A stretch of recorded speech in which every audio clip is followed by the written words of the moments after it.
கிறிஸ்துவுக்குள் அன்பான சகோதர சகோதரிகளை, விசேஷமாக இந்த காலங்களிலே நாங்கள் இறைவன் எம்மை வழி நடத்துவதை நாங்கள் உணர்ந்து கொண்டிருக்கிறோம். அதுதான் மிக முக்கியமான காரியம். இறைவன் எம்மை அற்புத விதமாக, அதிசய விதமாக எம்மை வழி நடத்துகிறார்.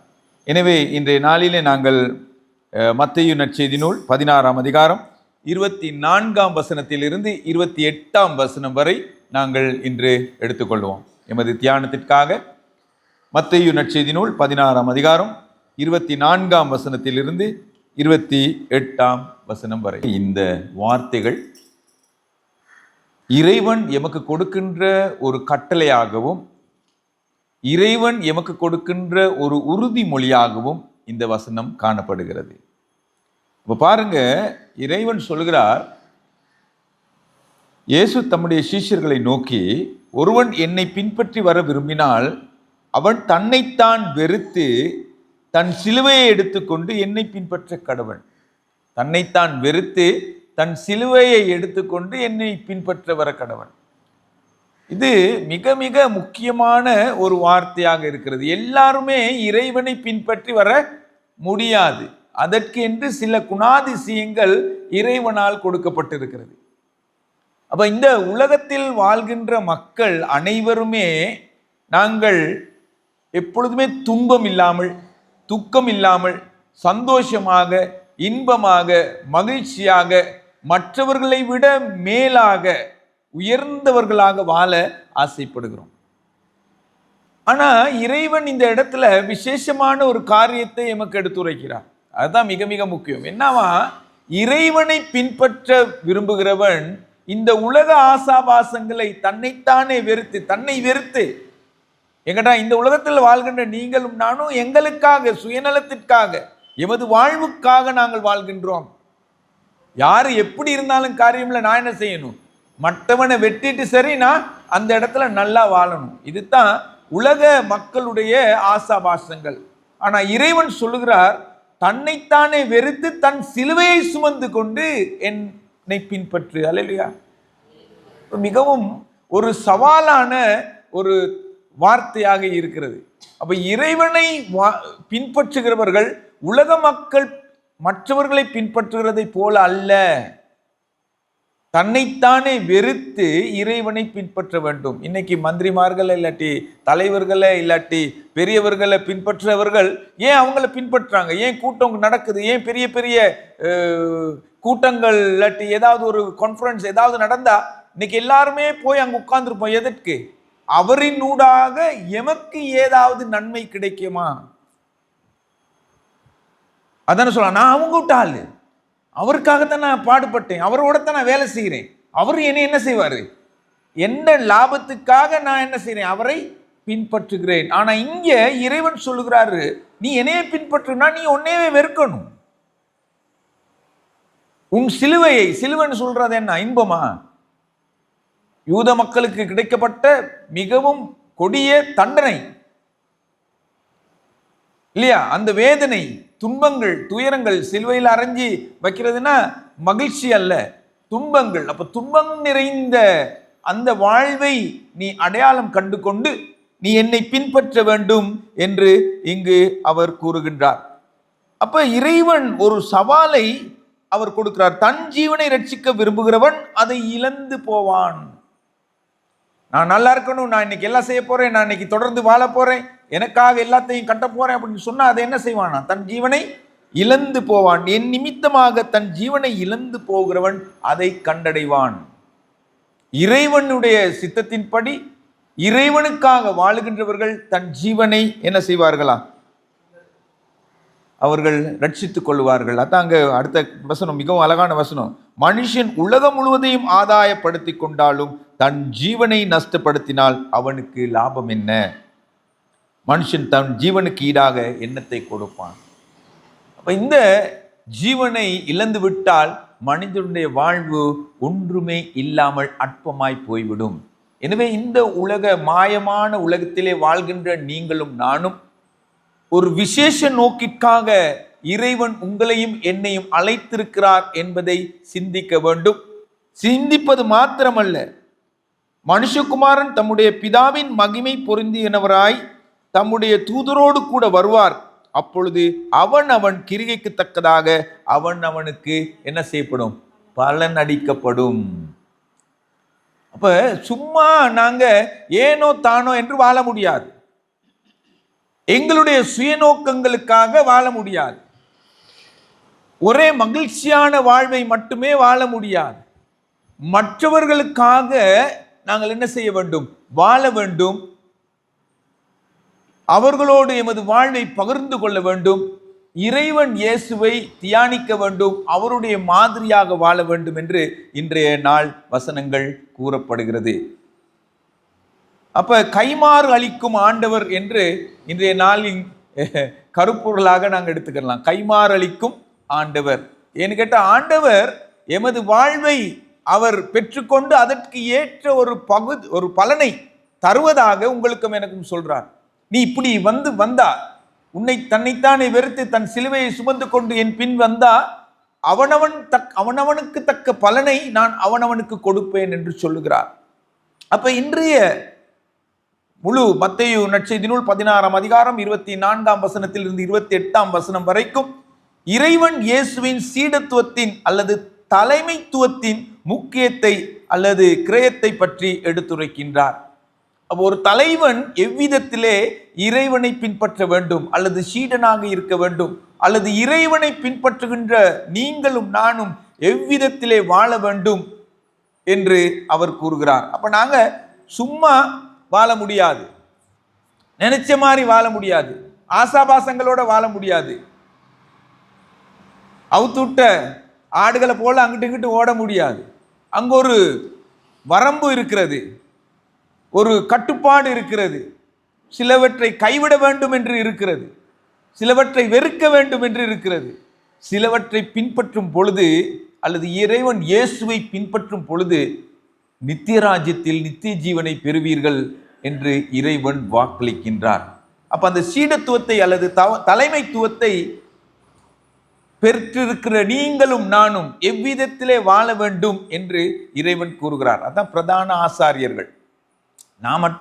என்னைய மட்டும் இறைவன் தேர்ந்தெடுக்கல.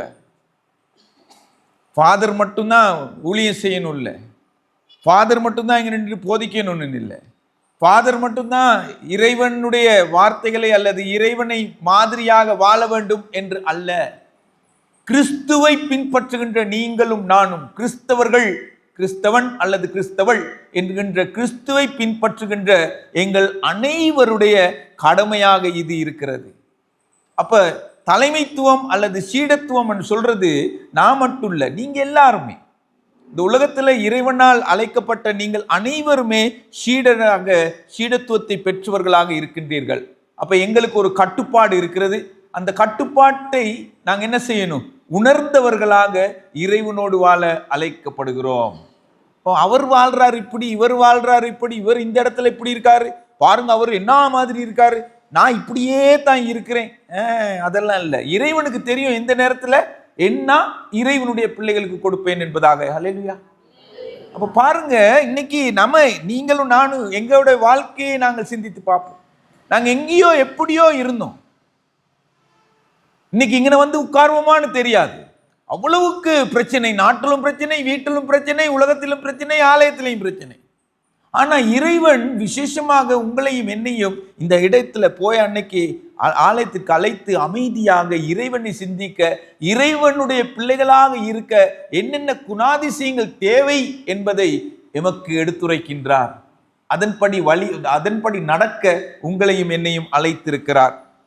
எனவே சுயமறுப்பு, வெறுப்பு மற்றும் அவருக்காக ஒருவரின் உயிரை இழப்பதன் முக்கியத்துவத்தை வலியுறுத்துகிறார். அப்ப சுயவெறுக்க அல்லது சுயமறுப்பு மற்றும் அவருக்காக ஒருவரின் உயிரை இழப்பதன் முக்கியத்துவத்தை அவர் எடுத்துரைக்கிறார். யாருமே செய்ய முடியாத காரியம். ஒருவருக்காக ஒருவர் இன்னொரு உயிரை கொடுப்பதுன்னு சொல்றது முடியாத காரியம். ஆனா இறைவன் எம்மை அழைத்திருக்கிறார் அந்த முடியாத காரியத்தை முடியும் என்று செய்வதற்காக, அவரோடு இணைந்து செயல்படுவதற்காக. அப்ப நாங்கள் கஷ்டப்பட்டு அனுபவங்களை பெற்று வாழ்கின்ற பொழுது எமது வாழ்வு நித்திய ஜீவனை பெறுவது மட்டுமல்ல, மகிழ்ச்சியை கொண்டு வந்து தருகின்ற ஒரு வாழ்வாக இருக்கிறது என்பதை பார்க்கின்றோம். எனவே உண்மையான சீடத்துவம் அல்லது உண்மையான சீடன் என்பது துன்பம் தியாகத்தின் அடையாளமான சிலுவையை எடுத்துக்கொண்டு அவரை பின்பற்றுவதை உள்ளடக்கியது என்று அவர் விளக்குகின்றார். அப்ப பாருங்க, உண்மையான சீடத்துவம் என்பது துன்பம் தியாகத்தின் அடையாளம் சிலுவை இல்லையா? தியாகத்தின் அடையாளம் சிலுவை. அந்த சிலுவையை எடுத்துக்கொண்டு அவரை பின்பற்றுவதை இன்றைய நற்செய்தி எமக்கு எடுத்துரைக்கிறது. அப்ப நம்மை மனிதர்கள் ஆக்குவது உதவிகள் அல்ல, எம்மை மனிதர்களாக மாற்றுவது உதவிகள் அல்ல, தடைகள் வசதிகள் அல்ல, துன்பங்கள் என்பார் மத்தேயு என்கின்ற ஒரு எழுத்தாளர்.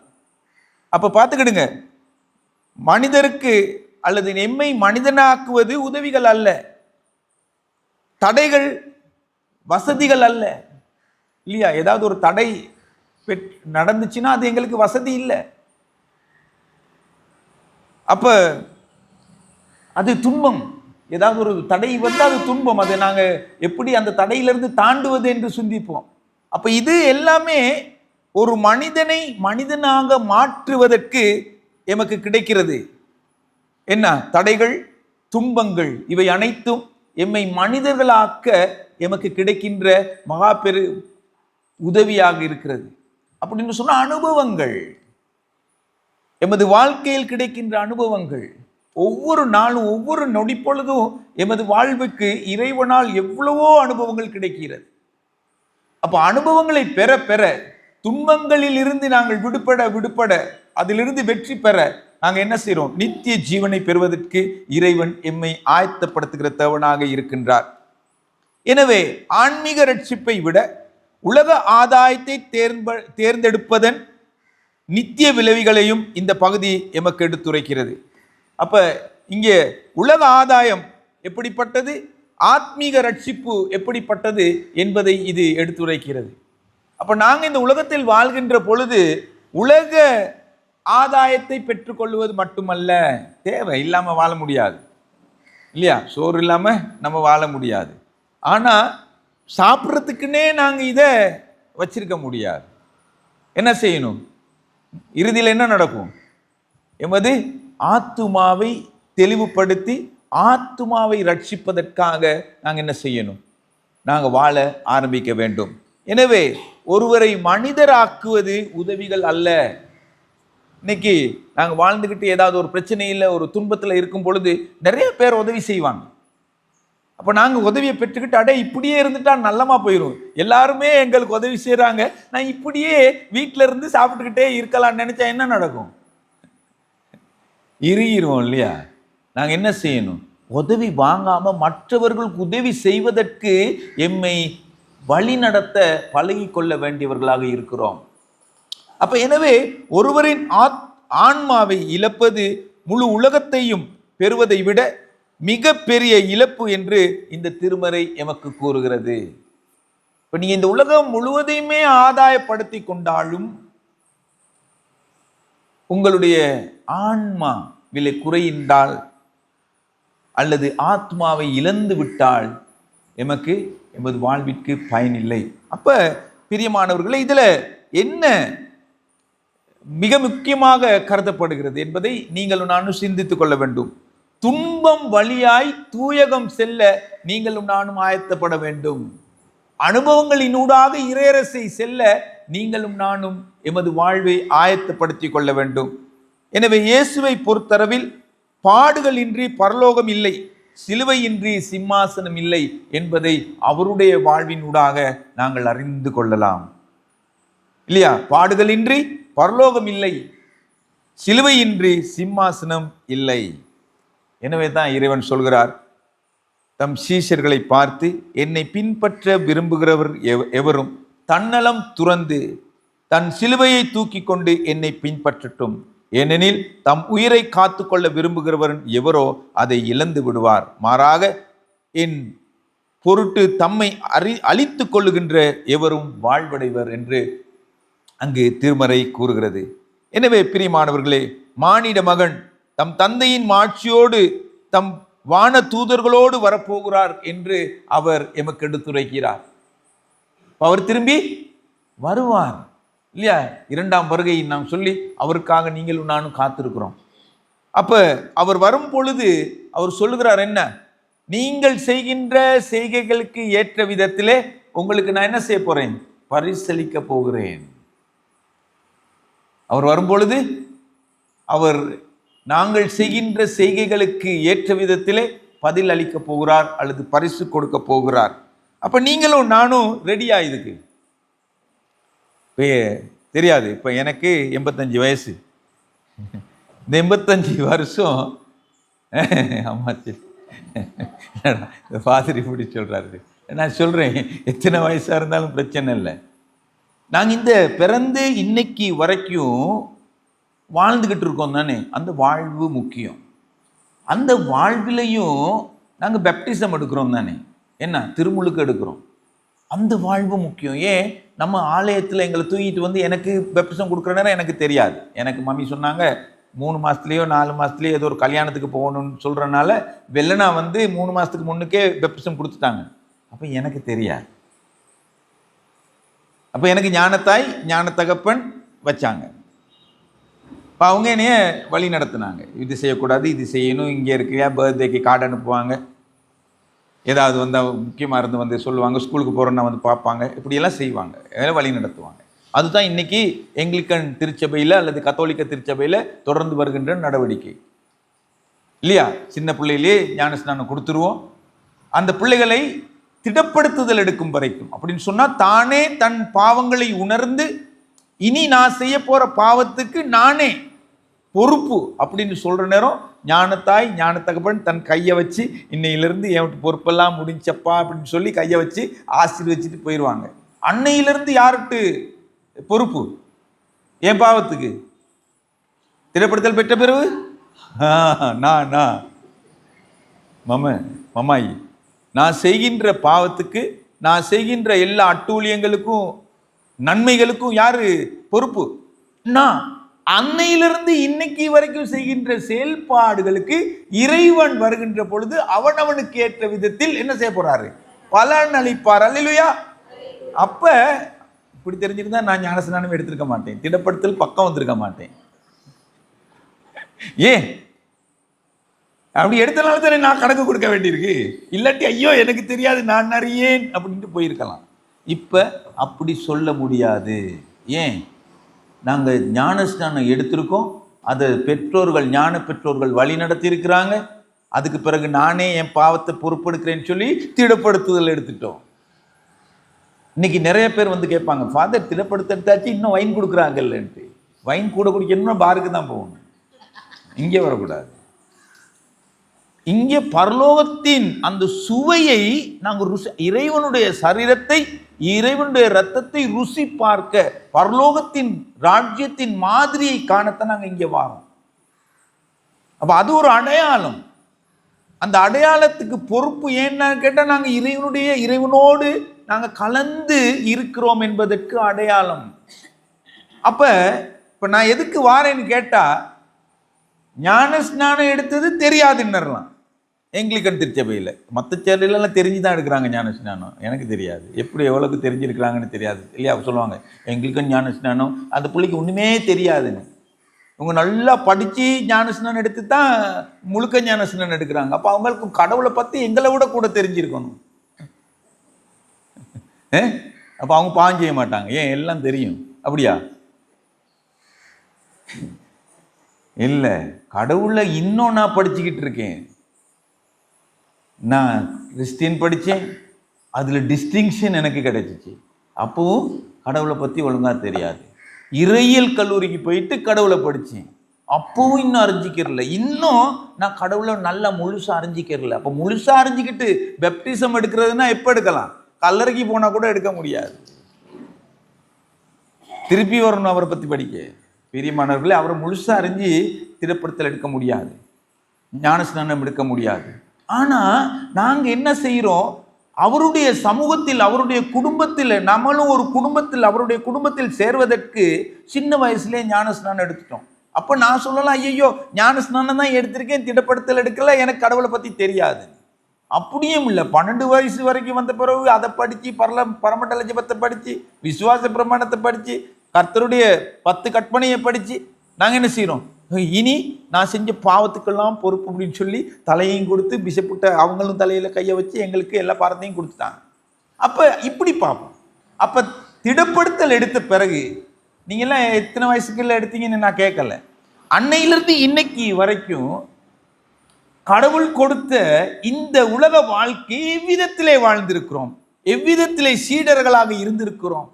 அப்போ அதுக்கு கணக்கு கேட்பாரு கடவுள் கட்டாயமா, நிச்சயமாக. அதுதான் பயங்கரமானது. திடப்படுத்தல் எடுத்துட்டீங்களா, உங்களுக்கு எல்லாம் தெரியுமா, அப்ப சரி. அப்ப என்ன செஞ்சிருக்கணும், என்னைய சரியாக பின்பற்றி இருக்க வேண்டும். இப்ப முந்தி வந்த கடவுள் பாவத்தை ரட்சிக்கவே, பாவிகளை ரட்சிக்கவே இவ்வளவாய் உலகத்திற்கு அன்பு கூர்ந்தார். இப்ப இனி வர்றது எதுக்கு, நியாய தீர்ப்புக்கு. இப்ப இந்த நியாய தீர்ப்புக்கு ஏற்ற விதத்துல நீங்களும் நானும் இன்னைக்கு வாழ்ந்திருக்கிறோமா? அப்ப நம்முடைய நடை, உடை, பாவனை எல்லாமே இறைவனுக்கு கணக்கு கொடுக்க வேண்டியதாக இருக்கிறது. சிலர் என்னட்ட வந்து சொல்லுவாங்க, ஃபாதர் அவங்க என்ன அப்படி உடுத்திக்கிட்டு வராங்க கோயிலுக்குன்னு. சரி, நான் பார்க்கல ராசா, எனக்கு ஒவ்வொரு ஆள் உடுத்திக்கிட்டு வர்றதை பார்க்குறதா எனக்கு வேலை, எனக்கு அது வேலை இல்லை. அது உங்களுடைய கடமை. நீ உடுத்திக்கிட்டு வந்தாலும் சரி, உடுத்தாமல் வந்தாலும் சரி, கடவுளுக்கு கணக்கு கொடுக்கணும். உங்களுடைய உடுப்பு மற்றவர்களை பாதித்தா எனக்கு தெரியாது, நீங்கள் தான் கடவுளுக்கு ஆண்டவரே, அவருக்கு கணக்கு கொடுக்க வேண்டும். எமது வாழ்வு மற்றவர்களை பாதித்தால் நீங்கள் தான் கணக்கு கொடுக்கணும், நான் இல்லை. நான் சொல்லலாம், நான் சொல்ல மட்டும்தான் செய்யலாம். கோயிலுக்கு வர நேரம் தூயமாக குளிச்சு கிழிச்சிட்டு அழகா பரிசுத்தமாக தேவனுக்கு ஏற்ற விதத்தில் இறைவனை மைமைப்படுத்துகிறவர்களாக ஆலயத்துக்கு வர வேண்டும். இறைவனை தூசிக்க நமக்கு தெரியாது, அதுக்கு பாத்திரமா வராட்டி எனக்கு தெரியாது. சொல்றது மட்டும்தான் நாங்கள் செய்யலாம். கடவுள் சொல்றாரு, அவனுக்கு ஏற்ற விதத்தில் பலனை கொடுப்பேன். எனக்கு ஃபாதர் சார்ல்ஸுக்கு ஏற்ற விதத்தில் இங்கே பலனை கொடுப்பேன் இல்லை. அப்ப இந்த போயா தினத்தில் விசேஷமா சீரியஸா அப்படின்னா மிகவும் கண்டிப்பாக நீங்களும் நானும் சிந்திக்க இறைவன் இந்த நாளை நமக்கு தந்திருக்கிறார். நாங்கள் திடப்படுத்தல் எடுத்த பின்பு இன்று வரை எமது வாழ்க்கையில் இறைவன் நமக்கு, அதான் சொன்னேன், திருமறை எமக்கு அழகாக விளங்கப்படுத்துது. அப்ப அதுக்கு விரோதமா நடந்த ஒவ்வொரு காரியங்களுக்கும் நீங்களும் நானும் என்ன செய்ய வேண்டுமா, இறைவனுக்கு கணக்கு கொடுக்க வேண்டும். அதற்கு ஏற்ற பலனை அவர் எமக்கு தருவார். எனவே பிரியமானவர்களே, துன்பமே இல்லாத வாழ்க்கையை வாழ எல்லோரும் விரும்புகின்றோம். எங்க எல்லாருக்கும் அது ஆசை இல்லையா? துன்பமே இல்லாத வாழ்க்கை தான் எமக்கு வேணும். அதனால தான் நாங்கள் கோயிலுக்கு வரோம், அதனால தான் கடவுளை ஜெபிக்கிறோம், அவரோடு இருக்கிறோம், இணைஞ்சு செயல்படுறோம். ஏன் எங்களுக்கு மற்றவங்க மாதிரி கஷ்டப்பட முடியாது, எனக்குன்னா உண்மையே கஷ்டப்பட முடியாது.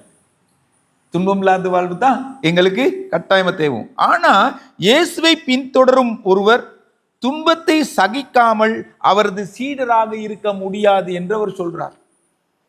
அப்படின்னு சொன்னா என்ன, அவருக்காக துன்பத்தை சகித்தல், அவருக்காக துன்பத்தை சகித்தல் அப்படின்னு சொன்னா எமது வாழ்க்கை தூய்மையான வாழ்வாக, நல்ல வாழ்வாக, நீதியான வாழ்வாக, நேர்மையான வாழ்வாக, உண்மையுள்ள வாழ்வாக இருக்க வேண்டும். அதற்கு எதிராக செயல்படுகின்ற பொழுது நாங்கள் அதை சுட்டி காட்டுகின்றவர்களாக இருக்க வேண்டும்.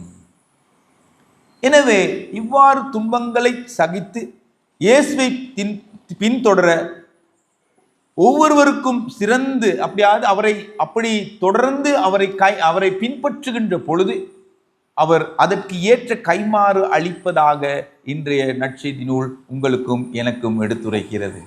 அப்போ அது மிகவும் ஒரு அற்புதமான வார்த்தையாகவும் உறுதிமொழியாகவும் அது எமக்கு கிடைக்கிறது. எனவே நாங்கள் என்ன செய்ய வேண்டும், முதலிலே செல்ஃப் டினாயல் இன் ஃபாலோவிங் ஜீசஸ், எங்களை நாங்கள் சுய வெறுப்பு அல்லது சுய மறுப்பு செய்து மற்றும் இயேசுவை பின்பற்ற நீங்களும் நானும் அழைக்கப்படுகிறோம்.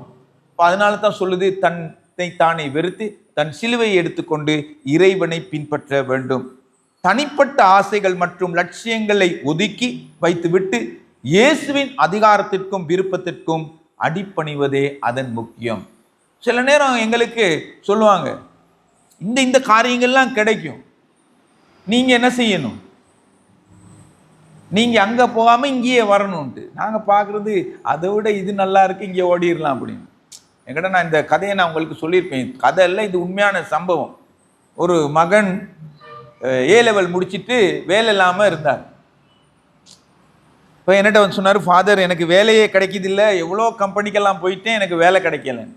நான் சொன்னேன், கொஞ்சம் இருங்க நான் வேலை எடுத்தாருன்ட்டு எனக்கு தெரிஞ்ச கம்பெனிக்கு நான் கால் பண்ணி சொன்னேன், ஐயா இவர் நல்லா படிச்சிருக்காரு, இவருக்கு வேலையை கொடுங்க அப்படின்னு. நல்ல வேலை, நல்லா படிக்க முடியும், நல்ல வேலை செய்ய முடியும். அவர் என்ன செஞ்சார், சரின்னு சொல்லிட்டு வேலைக்கு போனார். அப்போ முந்தி என்னோட கூட வால்டர்ல இருந்து எல்லாம் வேலை செஞ்சவர், நல்லா எல்லாமே செய்வார் ஆலயத்தில், என்னோட கூட நின்று அவர் தான் எல்லாமே செய்வார். இப்போ வேலைக்கு போயிட்டார். வேலைக்கு போயிட்டு வேலை கூட கூட அப்போ ஞாயிற்றுக்கிழமை இப்போ வருவார், 8 மணிக்கு ஆராதனை, 9 மணி சர்வீஸ் முடிச்ச உடனே அவரை காணும், வேலைக்கு போயிடுவார். ஏன்னு கேட்டால் ஞாயிற்றுக்கிழமை 1.5 சம்பளம் இல்லையா எல்லாருக்கும், அப்படி தெரியல எனக்கு, அப்படி சொல்லுவாங்க. அப்போ ஓடிடுவார் வேலைக்கு. அப்போ ஞாயிற்றுக்கிழமை 4 ஞாயிற்றுக்கிழமை வருவார், வேலைன்னு போயிடுவார், ஞாயிற்றுக்கிழமை வருவார், வேலைக்கு போயிடுவார். அப்போ எனக்கும் நல்ல ரைட், அவர் வர்றாரு, என் வேலையில் செஞ்சுட்டு போகிறாரு. அப்புறம் எனக்கு ஒரு நாள் திடீர்னு கால் பண்ணி சொன்னார், ஃபாதர் 1 மாதத்துக்கு 2 ஞாயிற்றுக்கிழமை தான் என்னால் வர முடியும் ஃபாதர். ஏன்னு கேட்டால் எனக்கு மற்ற 2 ஞாயிற்றுக்கிழமை சரியான வேலை, என்னென்னலாம் சாமான்லாம் வருது, நான் தான் கணக்கு பார்த்துட்டு முக்கியமாக இருக்கிறேன் அப்படின்னு சொன்னேன். காரியம் இல்லை ராசா, கஷ்டம் தானே மக்களுக்கு, ரைட் காரியம் இல்லை, நீங்கள் 2 கிழமை வராமல் 2 கிழமை வாங்க அப்படின்னு. அப்போ சரின்ட்டார். அப்போ இப்போ முந்தி மாதிரி கணக்கு, அவர் வர 8 மணிக்கு வருவார், 9 மணிக்கு போயிடுவார், 2 ஞாயிற்றுக்கிழமை வரமாட்டார். அப்போ அந்த 2 ஞாயிற்றுக்கிழமை நான் இன்னொரு வேலையும் போட்டு அவர் மற்றவங்க வந்து பார்த்துக்கிட்டு இருப்பாங்க. அப்புறம் என்னட்ட கேட்டார், ஃபாதர் கடவுள் கோச்சிக்கிட்டு வாரா, இன்னும் 1 மாதத்துக்கு ஒருக்கா மட்டும் வந்தா அப்படின்னு. நான் சொன்னேன், இல்லை அவர் கோச்சிக்கிற மாட்டார். ஏன் அவர் கோச்சிக்கிறாரு, நல்ல வேலை தந்திருக்காரு, நீங்கள் நல்லா சம்பாதிக்கிறீங்க, நல்லா இருக்கணும்ட்டு. ஆமாம் ஃபாதர் நல்லா இருக்கணும் தானே ஃபாதர், கஷ்டம் வீட்டில், அதனால நான் ஒரு ஞாயிற்றுக்கிழமை மட்டும் வாரேன் அப்படின்னு. அப்போ அதே மாதிரி தான், ஒரு ஞாயிற்றுக்கிழமை வருவார், டக்குன்னு வேலையை முடிப்பார், போயிடுவார், மற்ற 3 ஞாயிற்றுக்கிழமை வேறு யாரையும் போட்டு அப்படி. அப்புறம் எனக்கு திருப்பி திடீர்னு கால் பண்ணி கேட்டார், ஃபாதர் நான் கோயிலுக்கு வரணுமா, காணிக்கை மட்டும் வச்சா போதுமான்னு. அடே மடப்பயலே, காணிக்க வைக்கவா உனே கடவுள் அத்தா பெரிய வேலை கொடுத்தாரு, நீ அங்கேருந்து வராத, காணிக்க வச்சா கடவுள் பிச்சைக்காரன் பாரு, உன் ஜல்லியில் தான் அவர் வாழ்கிறாரு, அதனால நீ வர காணிக்கே வேணாம் ராசா, நீங்கள் அங்கேயே இருங்க அப்படின்னு. அவர் என்னன்னு கேட்டால், மற்றவங்க மாதிரி அவருக்கு காரு பங்களா அதெல்லாம் சேர்த்து சுருக்கா என்ன செய்யணும், பெரிய பணக்காரன் ஆகணும்ட்டு அவருக்கு ஒரு ஆசை வந்துருச்சு. விளங்குதா? அப்படி ஆசை வந்த உடனே தனிப்பட்ட ஆசைகள் லட்சியங்கள் வந்த பிறகு அவர் என்ன செஞ்சாரு, இயேசுவை அவர் மறந்து விடவும் அவருடைய அதிகாரத்திற்கு கீழ்ப்படியாமல் இருக்கவும் அவர் ஆரம்பித்து விட்டார். அப்போ ஒரு 6-7 மாதம் அவர் வர்றதே இல்லை, கோயில் பக்கமே இல்லை. அப்படி பார்த்தா கிறிஸ்மஸ்க்கு பின்னு உட்காந்துருப்பார் அப்படிம்பார், பின்னுக்கு இருந்து நான் சிரிச்சுட்டு பேசாமல் போயிடுறது. எங்கிட்ட அவர் கதைக்க முடியாது, கிறிஸ்மஸ் முடிச்சோன்னு அவர் போயிடணும் வேலைக்கு, நல்ல கணக்கு காரு பங்களா எல்லாம் இப்போ நல்லா வச்சுருக்காரு. அப்புறம் 2 வருஷத்துக்கு பின்னுக்கு வாராரு ஓடி, ஃபாதர் ஒரு பெரிய பிரச்சனை நடந்து போச்சு. என்ன ஃபாதர், நான் வேலை செஞ்சனால அங்கங்கே இப்படியெல்லாம் செஞ்சேன், ஆனால் திடீர்னு அந்த பிரச்சனை இந்த பிரச்சனை வந்து அங்கே களவெடுத்துட்டான், இங்கே களவெடுத்துட்டான், இப்படி போயிடுச்சு, என்னை வேலையை விட்டு தூக்கிட்டாங்க அப்படி. நான் சொன்னேன், உனக்கு கொஞ்சம் கடவுள் ஒரு ஆட்டியிருக்காரு, இப்போ நீ திருப்பி முந்தி மாதிரி கோயிலுக்கு வா. அப்போ கடவுள் என்ன செய்வார், இப்போ உனக்கு ஒரு படிப்புனை கொடுத்தாரு. அப்போ நாங்கள் சில வேளைகளில் உலகத்தில் வாழ்கிற நீங்களும் நானும் இறைவனோடு வாழ்கின்ற பொழுது ஆசீர்வாதங்கள் பெருகுகிறது. அந்த ஆசீர்வாதத்தை பெற்ற நாங்கள் என்ன செய்கிறோம், அந்த சுயநலங்கிற அந்த சுயநலம் எங்களை அப்படியே ஆட்கொண்டு விடுகிறது. அப்போ நாங்கள் என்ன செய்கிறது, இறைவனுக்கு கொடுக்கிற மதிப்பை எங்களுடைய தொழிலுக்கும் எங்களுடைய நேரத்திற்கும் எங்களுடைய நன்மைகளுக்கும் நாங்கள் என்ன செஞ்சிடறோம், அதை கொடுத்துருவோம். அப்படி கொடுக்குற நேரம் துன்பம் தானாக வந்துடும். அப்போ திருப்பி இயேசுவை யோசித்து, அந்த அவர் ஒரு 10 வருஷத்துக்கு முன்னுக்கு இருந்திருந்தா இன்னைக்கு எங்கேயோ போயிருப்பார். அவர் கடவுளை விட்டனால அவருக்கு அவருடைய தடம் புரண்டு விட்டதை அவர் யோசித்தார். எனவே சில வேளைகளிலே இயேசு ஒரு முரண்பாட்டின் கருத்தை அறிமுகப்படுத்துகிறார். உலகத்தில் வாழ்கின்றதை போல நீங்க இறைவனுடைய வாழ்வை வாழ முடியாது. ஒரு முரண்பாடான வாழ்வு, தன் சுதந்திரத்திற்காக தன் சுயநலத்துக்காக தனது வாழ்வுக்காக நாங்கள் வாழ முடியாது. நாங்கள் இறைவனோடு இறைவனுடைய தேவைகளை நிவர்த்தி செய்வதற்காக அவருக்காக வாழ நீங்களும் நானும் அழைக்கப்பட்டிருக்கிறோம். எனவே உலக வாழ்க்கையில் பார்வையில் தங்கள் உயிரை காப்பாற்ற முயற்சிப்பவர்கள் அவற்றை இழப்பார்கள். அதே நேரத்தில் அவருக்காக தங்கள் உயிரை இழப்பவர்கள் அதை பெற்றுக்கொள்வார்கள் என்று வேதம் சொல்லுகிறது. அப்ப நாங்க எந்த நேரமே இறைவன் மகிமைப்பட அவருடைய வாழ்வுக்காக நீங்களும் நானும் வாழ வேண்டி இருக்கிறது. எனவே உண்மையான வாழ்க்கையும் நிறைவும் பூமிக்குரிய நோக்கங்கள், உண்மையான வாழ்க்கையும் நிறைவும் பூமிக்குரிய நோக்கங்களின் அல்ல, மாறாக கிறிஸ்துவை பின்பற்றுதல் எமக்கு மிக மிக முக்கியமானதாக காணப்படுகிறது. அப்போ உலகத்திற்குரியவை அல்ல, இறைவனுக்குரியவற்றை தேடும் பொழுது ஆத்மீகம் அல்லது ஆன்மீகம் அங்கு ரட்சிக்கப்படுகிறது என்பதை நாங்கள் உணர்கின்றோம். அது உலக பொருள் சார்ந்த வசதிகளையும் விருப்பங்களையும் தியாகம் செய்வதை அது குறிக்கிறது. அப்படின்னு சொன்னா முழுசா நீங்க தியாகம் பண்ணிட்டு கோயில்ல வந்து தங்குங்கன்னு நான் சொல்லலை. சில வேலைகளில் இப்படி வரும். நீங்க நல்ல வேலை செய்யற நேரம் ஞாயிற்றுக்கிழமை சில தடைகள் வரும். தடையை நாங்க என்ன செய்யணும்? தகர்த்துட்டு ஆலயத்திற்கு முதலிடம் கொடுப்பது தேவையை அறிய வேண்டும். அப்ப நாங்க அதை பார்க்கணும். இறைவன் எங்களுக்கு எப்படி எங்களை பயிற்றுவிக்கின்றார். அதான் சொல்றாரு, இந்த சிறியவர்களில் நீங்கள் இவர்களுக்கு நீங்கள் எதை செய்கிறீர்களோ அதை யாருக்கு செய்கிறீர்கள்? எனக்கே செய்கிறீர்கள்னு இறைவன் சொல்கிறார். அப்ப நாங்க மட்டும் சந்தோஷம் அடையக்கூடாது, மற்றவர்களையும் அந்த வழியில் கொண்டு போகணும். சில நேரம் தியாகம் செய்யணும். பகல் 12 மணி நீங்க அப்பதான் உங்களுக்கு பார்சல் கொண்டு வந்து கொடுத்துருப்பாங்க. நீங்க சாப்பிட கையெடுத்து வைக்கிறேன்னு யாராவது முன்னுக்கு இருந்த, ஐயா 2-3 நாள் சாப்பிடல அப்படின்னு. அப்போ பார்த்தா தெரியும் அவர் உண்மைக்கு சொல்றாரா பொய்க்கு. இப்போ இந்த காலத்துல முக்காவாசி பேர் பொய்க்கு. இப்போ என்கிட்டயே நிறைய பேர் கேட்டிருக்காங்க, ஃபாதர் ஒரு சாப்பாடு பார்சல் வாங்கித்தாங்க அப்படின்னு. அப்போ நான் காசு கொடுத்து அவர் தூக்கிட்டு போயிடுவாருன்னு பார்த்துட்டு அந்த ஹோட்டலுக்கு போயிட்டு ஒரு பார்சல் வாங்கி கையில் கொடுக்குறது. கொடுத்துட்டு கொஞ்சம் தூரம் தான் போவேன், அவர் திருப்பி அந்த ஹோட்டலுக்கு போயிட்டு பார்ப்பார், வெறுங்கையோடு வருவார். அப்போ நான் இவர் என்ன செஞ்சிட்டார், அவ்வளோக்குள்ளே சாப்பிட்டாரான்னு. அப்படி இல்லை, அவர் அந்த பார்சலை அதே கடையில் கொடுத்துட்டு நான் 200 ரூபாய்க்கு வாங்கிட்டு அவர் 100 ரூபாய்க்கு கொடுத்துட்டு 100 ரூபாயை வாங்கிட்டு அவர் போயிடுவார். அவருக்கு சும்மா கிடைச்ச காசு பார்சல் தானே. இப்போ 100 ரூபாவே அவருக்கு அவர் அந்த கடையில் திருப்பி அந்த பார்சலை 200 ரூபாய்க்கு விற்றுருவாங்க. உதவி செய்கிறதுலையும் நம்ம பார்த்து பார்த்து செய்ய வேண்டியிருக்கு. சிலவங்க சொல்லுவாங்க, ஐயோ என் பாபாவுக்கு பால் கொடுத்து மிச்ச நாள் ஆச்சுன்ட்டு பால் டின்னு வாங்கி கொடுத்தா சரி வாங்கிட்டு போயிடுவாங்க, அடுத்த கடையில் விற்றுட்டு போயிடுவாங்க. அப்போ இப்போ என்ன செய்யறது? நாங்கள் பால் டின்னை வாங்கி மேலே உள்ள அந்த தகரத்தை கலட்டிட்டு கையில் கொடுக்குறது. எங்கிட்ட திறந்தா உடச்சி தானே இருக்கு, கடையில் வாங்க மாட்டான், நீ குடின்னு. இப்போ நம்மளும் யோசிக்க வேண்டியிருக்கு. கல்லை அவன் யோசிக்கிறான், நம்மளும் அவனுக்கு எப்படிடா பால் கொடுக்கறதுன்னு யோசிக்க வேண்டியிருக்கு. முந்தி பால் பேக்கெட்டை வாங்கி முழுசாக கொடுக்குறது, இப்போ வெட்டிட்டு கொடுக்கணும். ஏன் அவன் கொண்டு போயிட்டு வேற எங்கேயாவது விற்றுட்டு போயிடுவான் அப்படின்னு. அப்போ உதவி செய்கிறதுலையும் நம்ம என்ன செய்யணும்? விழிப்பாக உதவி செய்ய நாங்கள் எங்களை கற்றுக்கொள்ள இந்த உலகத்தில் வாழ வேண்டியதாக இருக்கிறது. இப்போ நான் சொல்கிறது இது நீங்கள் யோசிச்சு பாருங்கள், நான் சொல்கிறது பிழையா சரியான்ட்டு இது நடைபெறுகிறது. அப்போ எனவே சில வேளைகளில் நாங்கள் தியாகம், உலகத்தில் தியாகத்தை செய்து இறைவனிடத்தில், இன்னைக்கு போய நாள் தானே, வேலைக்கு போயிருந்தீங்கன்னா 1.5 நாள் சம்பளம் கிடைச்சிருக்கும் தானே. இன்னைக்கு நாங்கள் வந்து இங்கே உட்காந்துருக்குறோம்.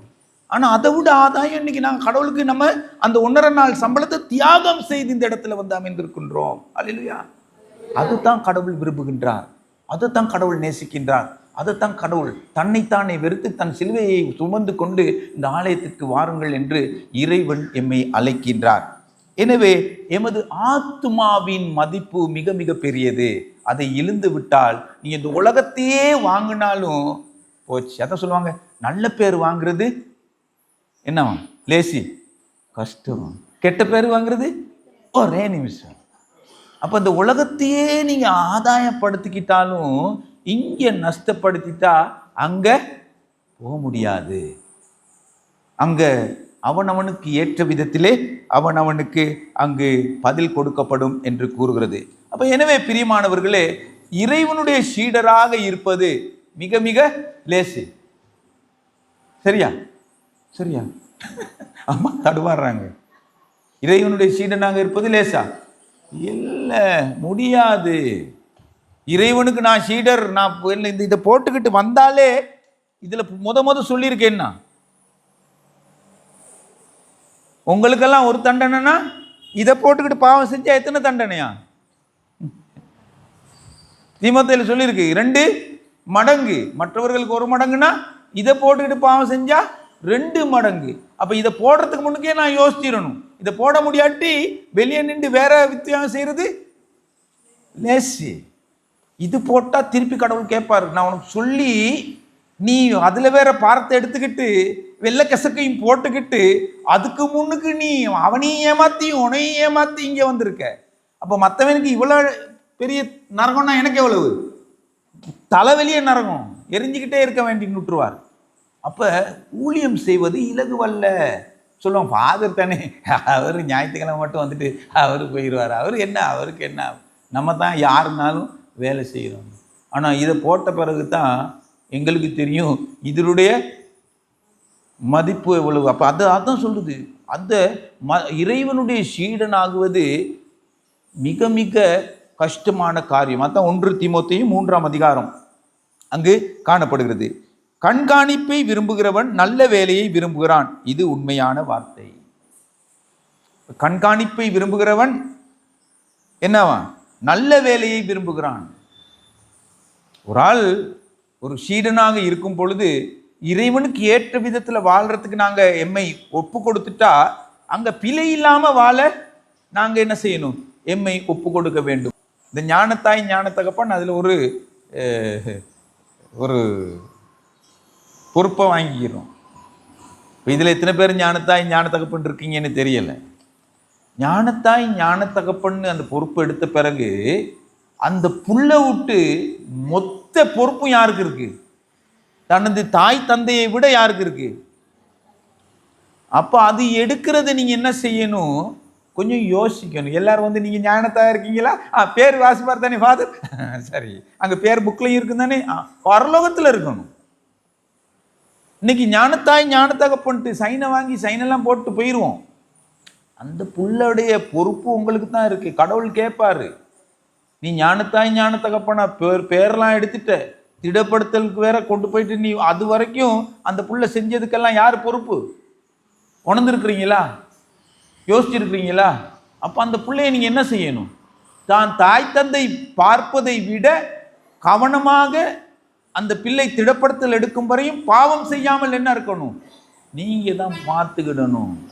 இன்னைக்கு ஞானத்தாய் ஞானத்தகப்பன்ட்டு போயிட்டு நீங்க எத்தனை பேருக்கு ஞானத்தாய் ஞானத்தகப்பன் தெரியல ஃபாதர், நிறைய பேருக்கு சைன் வச்சுட்டு போன யாருன்னு தெரியல. அப்ப ஏப்பா நீங்க பொறுப்படுத்தீங்க, விளங்குதா? நாங்க பொறுப்பை என்ன செய்து விட்டோம், அங்கு சரியாக செய்யவில்லை. அதே மாதிரி தான் பெற்றோர்கள் பிள்ளைகளின் மேல் கவனமாக இருத்தல் வேண்டும். ஏன், நீங்க பெற்றோர் ஆகிட்டீங்க அப்படின்னா கல்யாணம் கட்டிருக்க கூடாது. கல்யாணம் கட்டி பிள்ளையும் பெத்து அந்த பிள்ளைய ஒழுங்கா வள காட்டி யார் கேட்பா,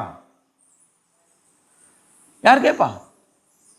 கடவுள் கேட்பாரு. நான் உனக்கு நீ கல்யாணம் கட்ட வச்சேன், அழகான மனைவியை தந்தேன், நல்ல பிள்ளைய தந்தேன், அந்த பிள்ளைக்கு ஞானத்தை தர்றேன்னு நான் சொல்லியிருக்கேன், ஞானம் என்னோட வருது, நீ இவ்வளத்தையும் பண்ணிட்டு பிள்ளைய ஒழுங்கா வளர்க்கல. அப்ப என்ன, யாரு அதுக்கு பதில் கொடுக்கிறது? பெற்றோர்கள்.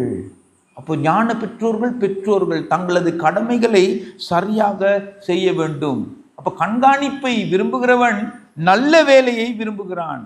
அது அழகா இருக்கணும், அது நிறைவு பெறுகின்ற நேரம் இறைவனை சார வேண்டும் என்று யோசிக்கிறான். ஆகையால் கண்காணியானவன் குற்றம் சாட்டப்படாதவனானும் ஒரே மனைவியை உடைய புருஷனானும் ஜாக்கிரதை உள்ளவனாகவும் தெளிந்த புத்தி உள்ளவனாகவும் யோகியதை உள்ளவனாயும் அந்நியரை உபசரிக்கிறவனாயும் போதக மார்க்கனுமாய் இருக்க வேண்டும். அப்ப இதுல நிறைய ஒரே வார்த்தையில பாருங்க எவ்வளோ கடவுள் சொல்றாரு. அப்ப சீடரா நாங்க எல்லாம் பிரதான ஆசாரியர்கள். இதுல இருக்கிற கண்காணிமாருங்க, தோட்டத்தில் கண்காணிமாருங்க என்ன செய்வாங்க, கொழுந்து எடுக்க போறேன்னு பார்த்துருக்கீங்களா? என்ன செய்வாங்க, பின்னுக்கே போய் நிற்பாங்க. கொஞ்சம் பிழைச்சிச்சுன்னா போச்சு, கத்து துறை வந்துடுவாருங்கண்ணே. ஏன், தோட்டத்துக்காக உழைக்கிறாங்க அவங்க.